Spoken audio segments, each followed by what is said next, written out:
Amado Mestre Jesus, agradecemos a Sua presença em nossas vidas. Rogamos de vós, neste momento, a Tua luz que nos envolve, que nos beneficia a matéria e o espírito, nos curando, nos acalentando o coração. Que Sua vontade seja feita na nossa vida, Mestre, agora e sempre. Da nossa relação com os bens materiais e a implicação dessa relação para a nossa vida espiritual. Que diferença faz para a nossa vida espiritual? E ele começa aqui pegando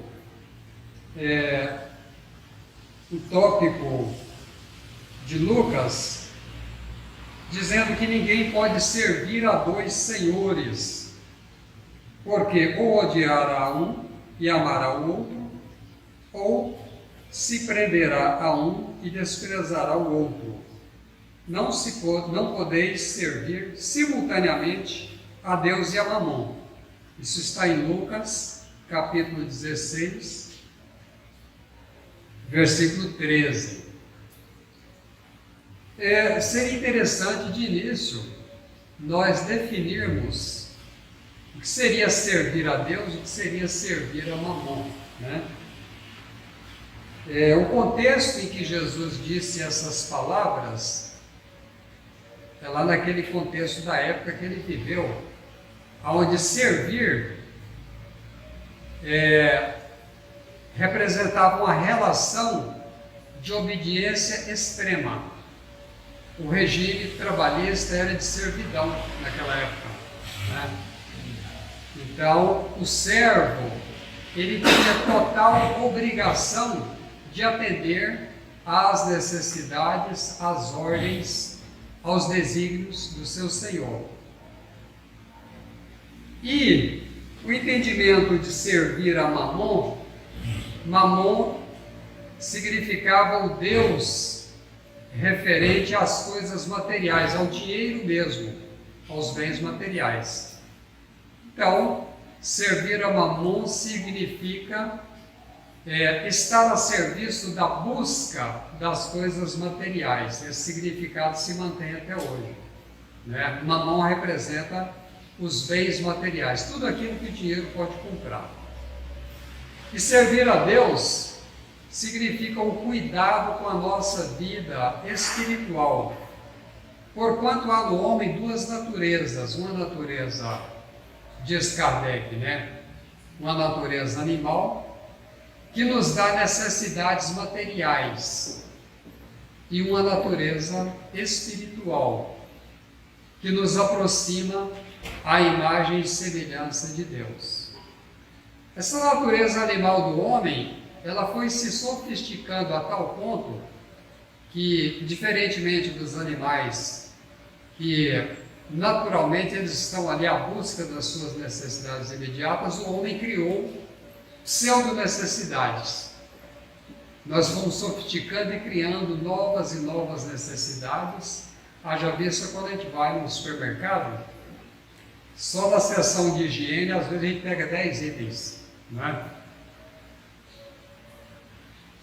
E se nós formos olhar, os índios que estão lá numa posição mais primitiva, a higiene deles é entrar ali dentro do córrego e tomar um banho. E nós fomos criando necessidades, pseudo-necessidades, e já pegando demais, querendo acumular, tanto que Jesus já advertia naquela época para acumularmos tesouros nos céus, aqueles tesouros que a traça não consome, a ferrugem não consome, os ladrões não roubam. Então, em várias passagens, Jesus se ocupa de falar para a gente tomar cuidado com essa ilusão das coisas materiais. E servir a Deus seria, então, cuidar da nossa natureza espiritual, do verdadeiro propósito de estarmos aqui, que é o propósito da nossa evolução. Nós vamos ver muitos exemplos de pessoas que se dedicaram a sua vida a servir a Deus. Pegamos o exemplo de Francisco de Assis, que era de uma família muito rica, mas quando ele resolveu servir a Deus, ele deixou tudo, até a própria roupa do corpo, e seguiu e dedicou a sua vida. Vamos ver o caso da Madre Teresa também, que se ocupou de servir a Deus. Servir a Deus é servir ao próximo, né? Chico Xavier, em dado momento da sua vida também, ele se ocupa de servir a Deus. Mas será que é totalmente incompatível? Será que as duas coisas não podem simultaneamente ocorrer? Porque ele fala aqui que as dois senhores, ou nós vamos, como ele diz aqui, ó, se prender a um e desprezar o outro, né? Então, para ficar mais claro isso, nós vamos a uma outra passagem em que aproximou-se de Jesus um jovem, ou seja, um mancebo, né? E disse a Jesus: bom mestre, que bem devo fazer para adquirir a vida eterna? E Jesus, percebendo que aquele jovem já chegou com a lisonja para cima dele, né?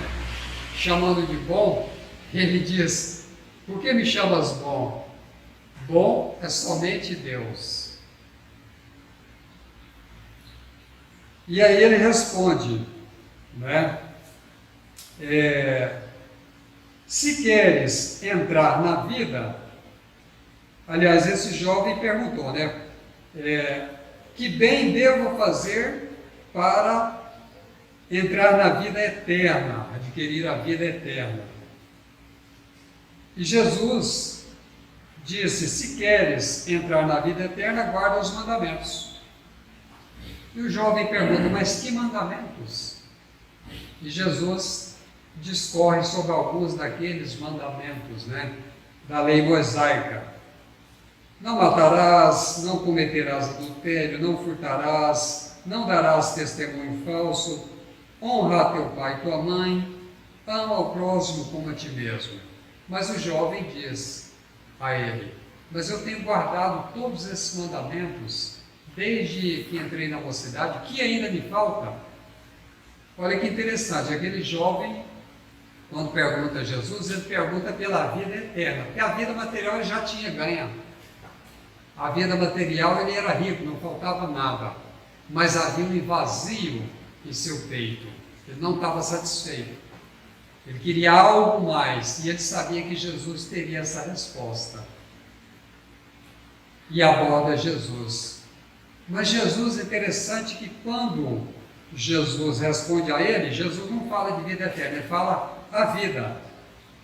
Se queres entrar na vida, porque Jesus já considerava que a vida é uma só, é a vida espiritual.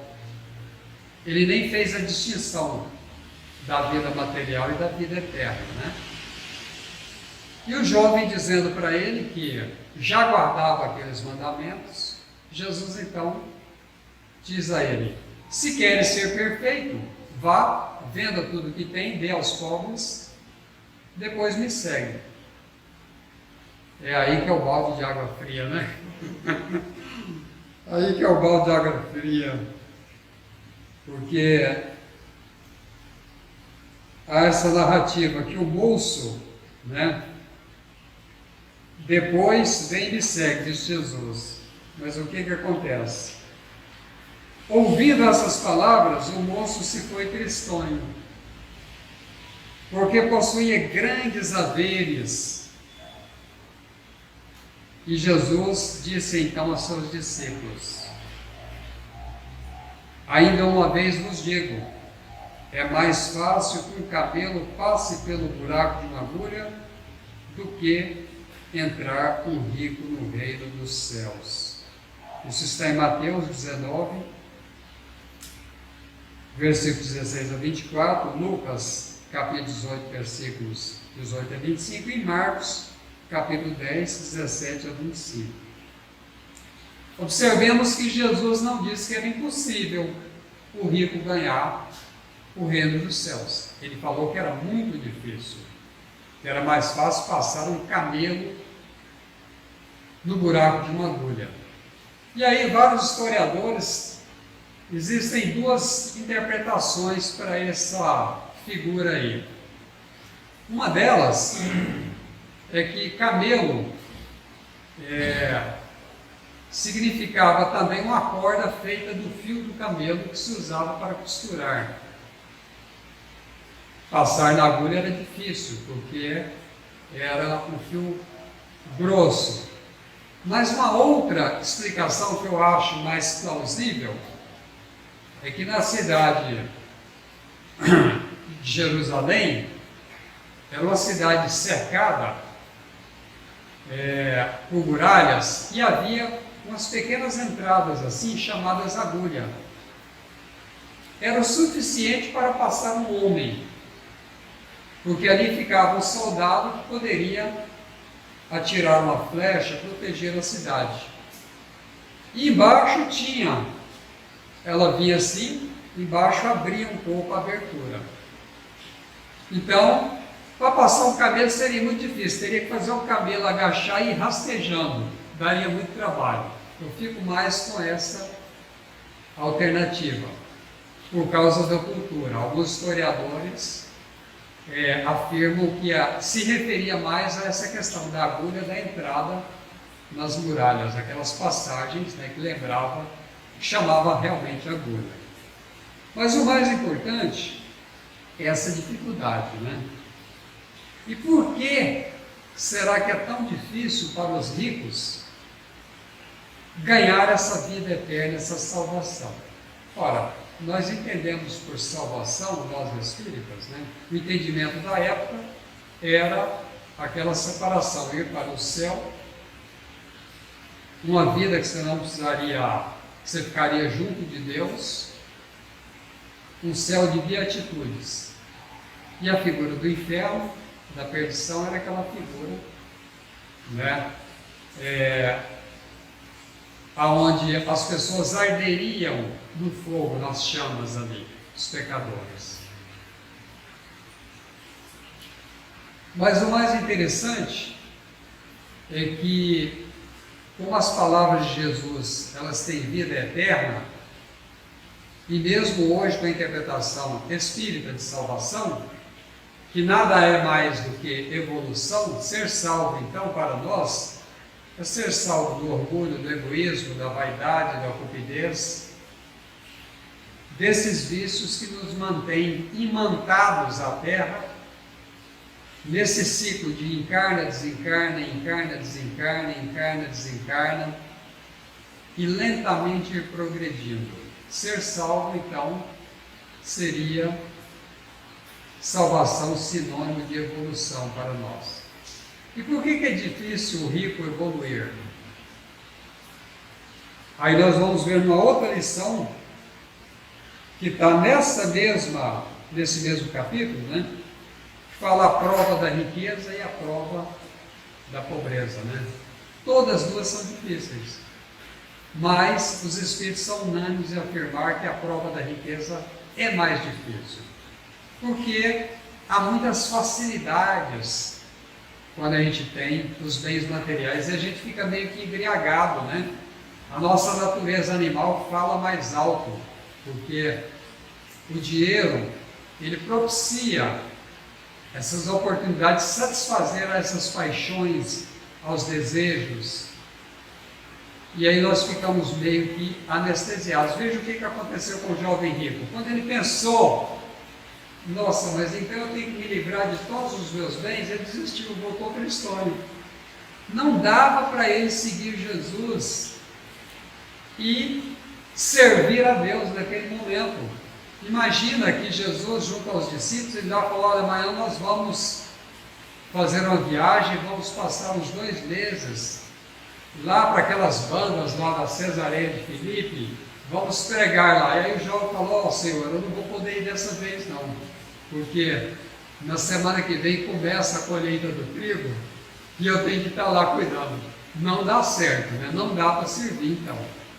Ou ele diria: não, a semana que vem eu tenho que começar a tosquiar as ovelhas, são muitas, eu tenho que fiscalizar o trabalho dos servos, eu não posso seguir. Então, totalmente incompatível, está aí incompatibilidade.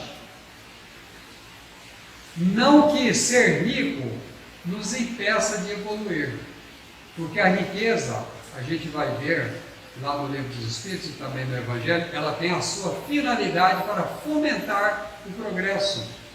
Ela tem a finalidade de os grandes empreendimentos produzirem as grandes transformações sociais e do mundo da produção para trazer melhores condições para a vida humana.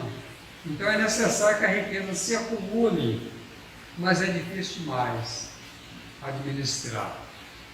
E lá no, acho que é o último item desse capítulo, não, o antepenúltimo vai falar do emprego da riqueza. Qual o emprego da riqueza é mais adequado para que nós possamos evoluir e fazer o mundo evoluir também. Depois ele fala do desprendimento dos bens terrenos, essa importância, ou seja, o problema não é ser rico, é ser escravo dessa riqueza. O problema não é possuir, é ser possuído, esse é o grande problema, né? E no último ele vai falar da transmissão da riqueza, mostrando que a riqueza não nos pertence. A gente chega, ela está aqui, a gente desencarna, ela fica. E aí, aonde está o seu tesouro, está o seu coração. A gente vê muitos espíritos sofrendo por esse apego aos bens terrenos. Então, tem o desprendimento dos bens terrenos. Ou seja, esse capítulo, ele vai nos crescendo, trabalhando essa nossa relação com as coisas materiais, no sentido de que não nos tornemos escravos, mas senhores dos bens materiais, de que possamos dominá-los e não sermos dominados pelos bens materiais. E Kardec é tão, quer dizer, ele era pedagogo, né? Ele sabia organizar.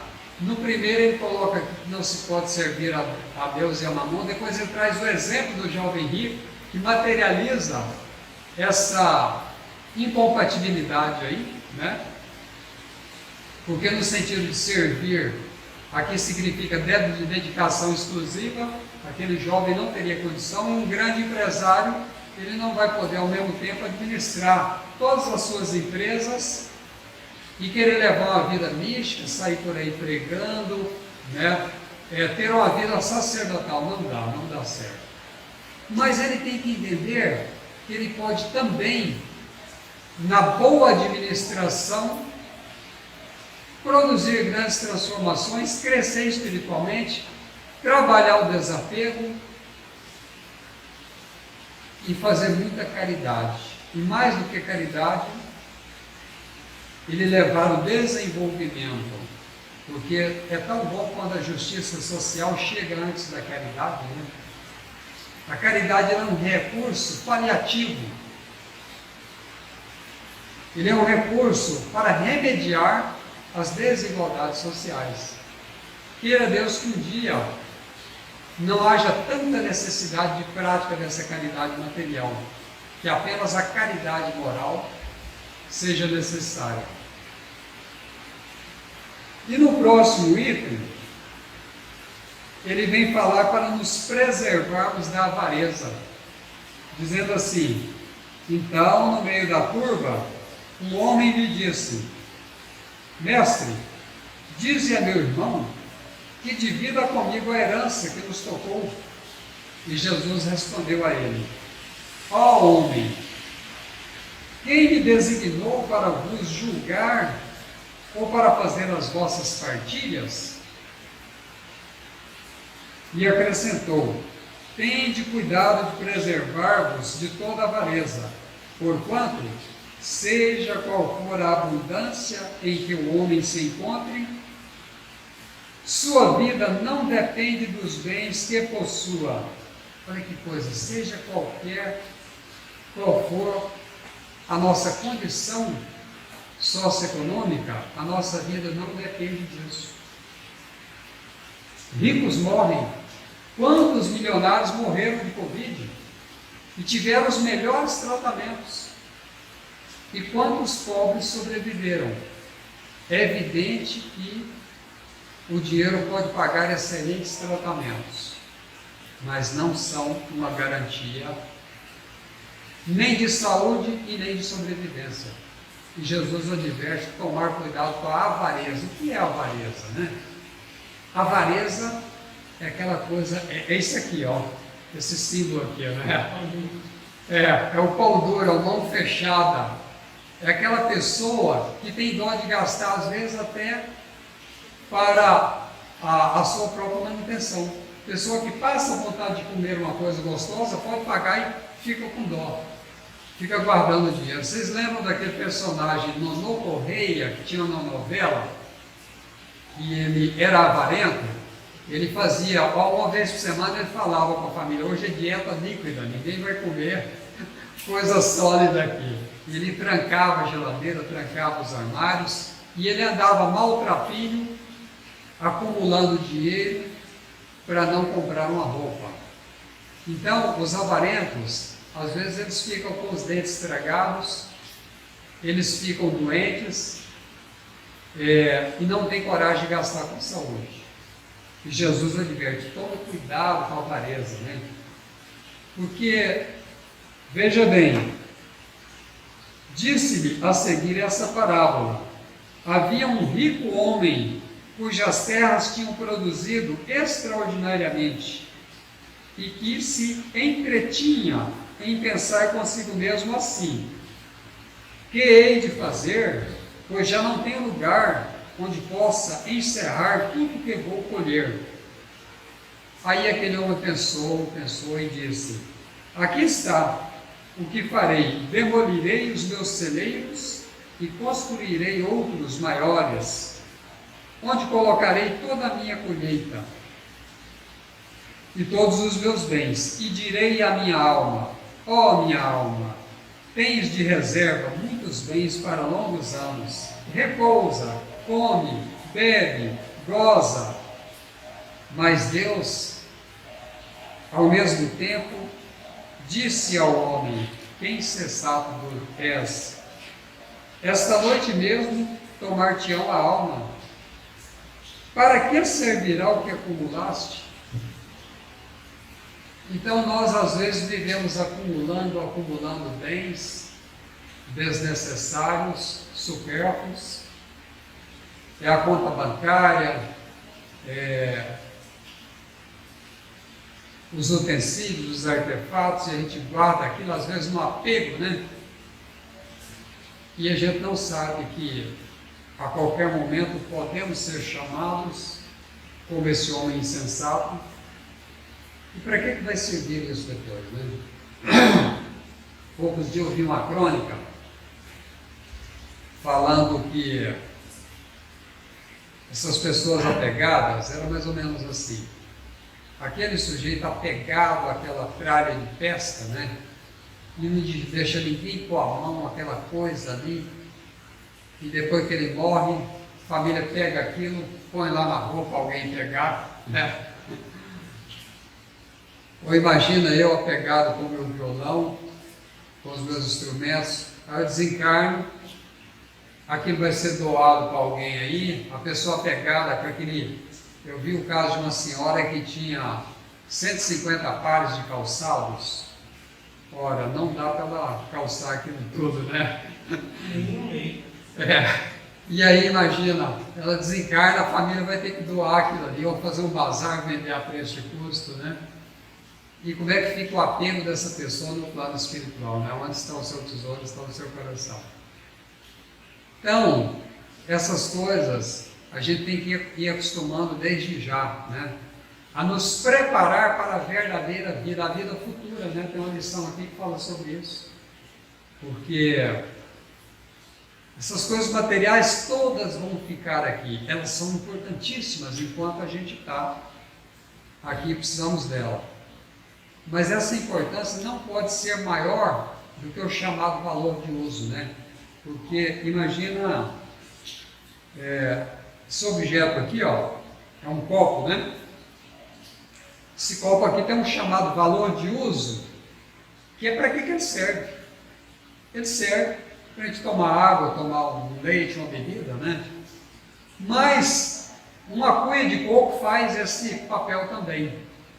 Existe esse copo de vidro, existe um de prata, existe um de ouro, existe um de alumínio, existe a cuia de coco. Pode ser feito um copo de bambu. Tem aquele copo que vem com requeijão, a gente pode reaproveitar e beber água. Esse é o valor de uso, é o mesmo para todos os copos. Já o valor de troca é o valor da mercadoria. Essa é a invenção do capitalismo. Criou o valor de troca, né? Em que, às vezes, o copo de bambu ele vale como um artesanato. Esse aqui, como produz em massa, ele vai valer aí talvez R$5. O de alumínio vai valer uns 15, o de ouro vai valer aí talvez milhares, né, de reais, a gente não sabe, mas todos têm a mesma utilidade, né? Então, o nosso apego, ele é desnecessário. E a importância que nós devemos atribuir aos artefatos, aos bens materiais, não pode ser outra senão o seu valor de uso. Para que serve isso? Né? Isso serve, esse copo serve para beber água. Né? O nosso carro serve para nos transportar. E aí um carro de 50 mil, ele transporta igualzinho a uma Ferrari aí de 1 milhão. Mesma coisa. Não vai fazer muita diferença. E ninguém precisa mais, às vezes, do que um carro. Tem pessoa que coleciona, né? Tem uma coleção ali de carros. Então nós precisamos tomar cuidado com isso. A doutrina vem nos dizer, a doutrina espírita, que não é essa incompatibilidade, ela está no nosso foco. Por isso que esse verbo servir tem esse significado de dedicação total, né? Não são os bens materiais que vão nos impedir a marcha evolutiva, é a nossa postura diante deles. É a maneira que nós damos o significado para esses bens materiais. E a gente tem a doutrina espírita que nos aponta a maneira correta de lidar com esse pouco que a gente tem e com as muitas oportunidades de nos transformarmos moralmente, nos transformarmos espiritualmente. Então nós somos privilegiados. E que Jesus nos abençoe, hoje e sempre, nos nossos propósitos mais sinceros, de trabalhar essa melhoria, esse desapego dos bens materiais e cada vez nos dedicarmos um pouco mais à nossa realidade espiritual ao servir a Deus, que nada mais é do que servir ao próximo, servir ao bem. Que Jesus nos abençoe hoje e sempre. Que assim seja.